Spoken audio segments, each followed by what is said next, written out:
Sainte Marie, Maman bon Dieu, pour nous. Saint Michel, tout bon ange bon Dieu, pour nous. Saint Jean-Baptiste et Saint José. Bonjour tout bon frères, sœurs, mauriciennes d'ici et d'ailleurs. Merci de nous rejoindre dans nos programmes N5 chaque jour. Dans ce programme-là, nous avons l'occasion de faire connaissance avec ban saint que l'Église invite nous chaque jour pour célébrer. Et aussi nous pouvons prier pour nous et intercéder pour nos familles. Aujourd'hui, le 5 novembre, l'Église invite nous pour célébrer mémoire Sainte Sylvie, patronne ban maman, ban femme au foyer, ban famille chrétienne. Et nous profitons de l'occasion pour saluer ban Sylvie, ban Sylvia, ban Sylviane. Là, nous à Rome au 6e siècle, dans la rue silencieuse, dans la ville qui est encore couverte avec brouillard matinal, et dans la case simple et modeste, et d'une femme qui peut lever bonheur grand matin. Il appelle Sylvie. Mais non, aucun nom d'extraordinaire dans la vie aux yeux du monde. Il paye dans un grand palais, il paye dans un grand titre, il paye dans grand la gloire. Et pourtant, ce qu'il y accomplit chaque matin, c'est une œuvre éternelle. Il y a les mêmes qui la lampe à l'huile, c'est le signe pour lui que la lumière, jamais les poutins dans les cœurs du monde. Et avant qu'il touche à ce ban tasse domestique, avant qu'il fasse ce ban ouvrage dans la case, il a zénuyé et il priait pendant longtemps. Ce ban parole bien simple. Mais il montre, comment dire, l'encens vers le ciel, comment dire, la prière montée vers l'encens, et ce ban parole de Sainte Sylvie, pareil, ce ban la prière montée comme l'encens vers le ciel. Et il peut confier tous ce ban enfants à Dieu. Il demande la force pour qu'ils soient capables et dans l'amour et content du monde autour d'eux. Et lui offre sur la journée, comment dire, un sacrifice au Seigneur. Puis, dans le silence sacré sur la case, il prépare le repas, le petit déjeuner pour ce ban enfants, pour ce deux garçons. Et il connaît qu'il va là bientôt, je peux bien aller, je peux bien faire toute l'étude. Mais il ne pas voulu qu'il va là manque de rien. Un geste banal, mais un geste qui vient, comment dire, une liturgie. Chaque morceau du pain qu'il donne aux autres, c'est pétri d'amour. Chaque coupe de l'eau qu'il donne aux autres, il bénit par la prière. Et parmi ces enfants-là, il y a un jeune garçon. Et ce garçon-là, c'est Grégoire. C'est même qui vous vient Saint Grégoire, le grand. Il n'est pas connaît encore, mais il pouvait être un pape, docteur de l'Église, un des plus grands pasteurs de la chrétienté.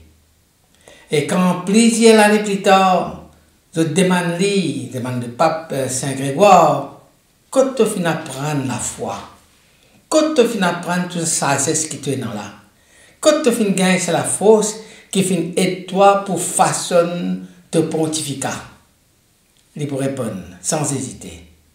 C'est dans Zénou, mon maman Sylvie, qui m'a découvert bon Dieu. Parole faux. Cette phrase-là, c'est un testament. Il révèle une vérité qui, nous l'époque, finit briller trop souvent. Que la sainteté n'est pas née toujours dans la foule, ni dans une grande œuvre visible, mais il jaillit dans le secret des maisons, dans la fidélité d'un geste simple, dans la prière silencieuse, une maman. Sainte Sylvie n'est pas fin aller dans les grandes places pour y aller prêcher en public, jamais. Mais il fin sanctifier ce foyer. Et ce foyer-là, de sa foyer-là, fin sorti la lumière qui illumine toute l'Église. Sainte Sylvie vient vivre à Rome vers les années 520 à 590, à une époque bien troublée. L'Empire romain, dans l'Occident, fait, comment dire, dégringoler. Et il y a une invasion barbare qui peut déchirer l'Italie, et la pauvreté que la paix peut régner partout.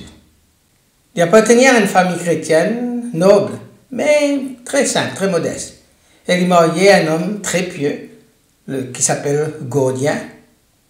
Et dans sa l'union entre les gardiens, finit Grégoire, qui est futur pape Saint Grégoire le Grand.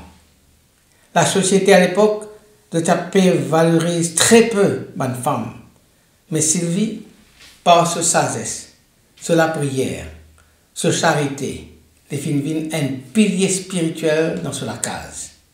Après la mort de son mari, il choisit pour les vivre retiré dans la prière et la simplicité. Non pas au désert, mais dans le désert quotidien de la case, de la vie, et lui offert sa solitude à Dieu.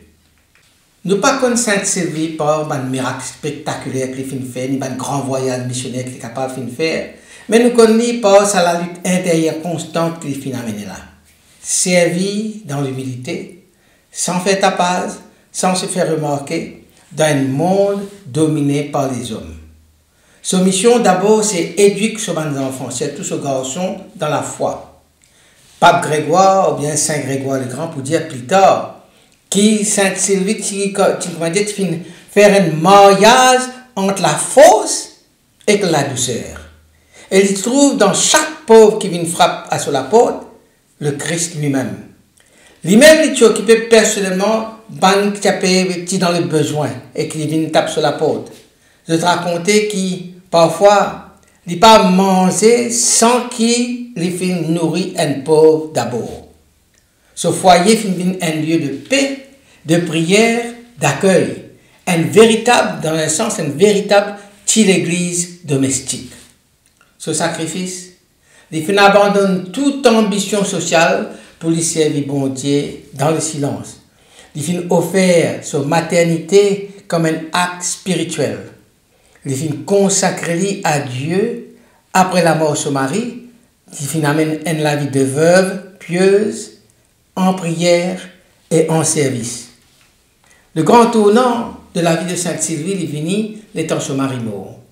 Au lieu qu'il est remarié ou bien les replier dans la tristesse, il choisit pour consacrer sa vie à Dieu. Il installe près de la colline de Montarventin, non loin du monastère que ce garçon Grégoire qui vient retirer comme moine. Ce soir, ce n'était pas un renoncement, mais un acte d'amour et liberté spirituelle. Vivre dans la prière pour soutenir l'Église, pour soutenir ce garçon, pour soutenir le monde. C'est dans cette période-là de solitude habitée que cette sainteté commence à épanouir silencieusement. Pas de miracle, comment dire, attribué à Sainte Sylvie, c'est que au 8e siècle, comment nous dire, la ville de Rome est marquée par une tension politique et par une invasion barbare. Par la famille chrétienne, je peux vivre dans certaine pauvreté, mais la foi, c'est ce seul refuge. Un soir, Sylvie, tu peux prier pour ce garçon Grégoire, qui finalement retiré dans le monastère. Sur la lampe d'huile, symbole de la vigilance et de la prière, fin teint parce qu'il n'a pas d'huile. Dans l'époque où la lumière est rare et précieuse, cela signifie pour lui, il bien arrêter de surveiller parce qu'il n'a pas dans la lampe, n'a pas dans la lumière, n'a pas dans l'huile. Pourtant, Sylvie, il continue, il n'a pas arrêté. Il continue de prier dans l'obscurité, dans le noir, comme si la nuit n'est pas capable d'éteindre sur la foi. Et soudain, la flamme l'a réallumée. Pas lui-même, elle brillait pendant toute la nuit. Par un voisin qui te dit, moi, cette affaire-là, ça produit ça, tu trouves là un signe que la foi de Sylvie lui éclaire même les ténèbres. Sa miracle-là, ce n'est pas seulement matériel, mais il y a une parabole vivante. Dans les temps troublés, quand l'Église lui-même a pu, comment dire, balancer, la prière persévérante, une maman fait lui la lumière pour ce garçon et pour le monde. Le 6e siècle est aussi un siècle contre la famine et la politique partout.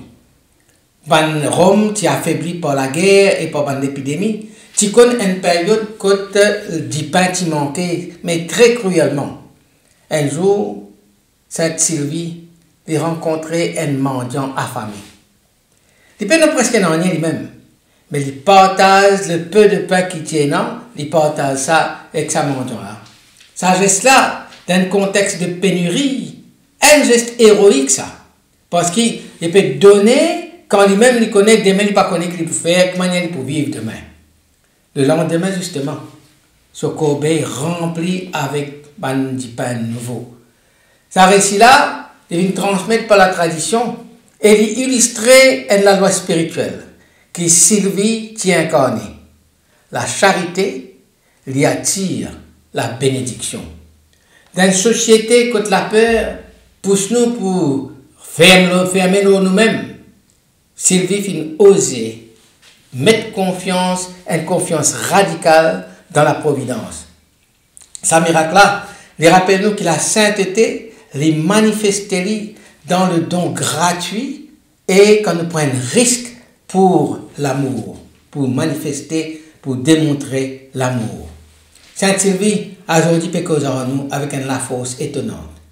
Dans le monde obsédé par la performance, la visibilité, par un tapage, il enseigne nous que la puissance du cachet, la fécondité de la fidélité, la grandeur de gestes simples, c'est ça qui est important. Il y a un modèle pour une maman qui priait pour les autres enfants sans qu'ils attendent un applaudissement ou bien une récompense en retour. Il y a un modèle pour une femme qui transforme la case en sanctuaire par la tendresse et le service. Ce message est clair. La sainteté n'est pas réservée aux prêtres ou bien aux mystiques. Les filles vivent dans la cuisine, dans la prière du matin, dans le pardon discret, dans le pain partagé. Il incarne la grâce de la simplicité. Une sainteté qui ne pas fait du bruit, mais qui change le monde de l'intérieur. La tradition rapportée par ce garçon, Saint Grégoire le Grand, le pape Saint Grégoire le Grand, qui vous dit, la prière de maman, lui vaut plus que 1000 discours. Je dis bien, Sainte Sylvie bien prié pour Saint Grégoire le Grand. Alors, c'est avec reconnaissance qu'il rapportait la prière de maman, lui vaut plus que 1000 discours. Et puis notre parole, notre phrase qui résume un petit peu la spiritualité domestique de l'époque de Sainte Sylvie, n'a pas aucun tasse si humble qui n'est pas capable de faire une offrande à Dieu. Ça veut dire, tous nos petites tâches qu'il nous fait, tous nos petits travail qu'il nous fait, nos petits gestes de bonté qu'il nous fait, il est capable, nous fait dans l'humilité, de faire une offrande à Dieu. Il n'y a pas de tâche si humble qu'elle ne puisse devenir offrande. Et puis aussi, une phrase qui résume un petit peu, devise la sainteté cachée des femmes chrétiennes au VIe siècle, c'est ça. L'amour l'éprouve-lui quand personne n'a pas regretté. Ne pas besoin, comment dire, donner une grande démonstration. L'amour peut faire la charité, l'amour peut compter mon camarade. Mais justement, l'amour se prouve quand personne ne regarde. Alors, à nous prier. Sainte Sylvie, femme de foi et de silence, toi qui fais une fête au foyer, comment dire, un sanctuaire, apprends-nous pour trouver bonté dans une petite chose, dans un petit geste simple, dans une petite parole de tendresse que nous sommes capables de dire chaque jour. Toi qui donnes au monde un saint, Saint Grégoire le Grand, fais-nous une bonne éducateur des lumières, un témoin fidèle dans nos familles, dans nos communautés.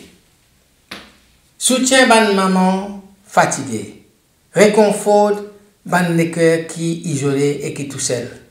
Inspire à chacun d'entre nous la douceur de ton âme.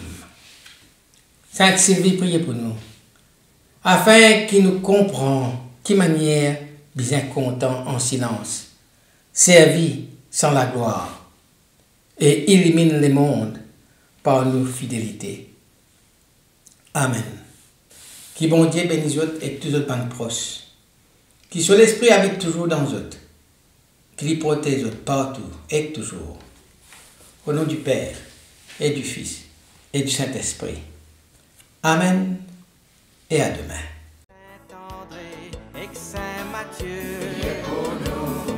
Saint-Jean, Saint-Marc et Saint-Luc.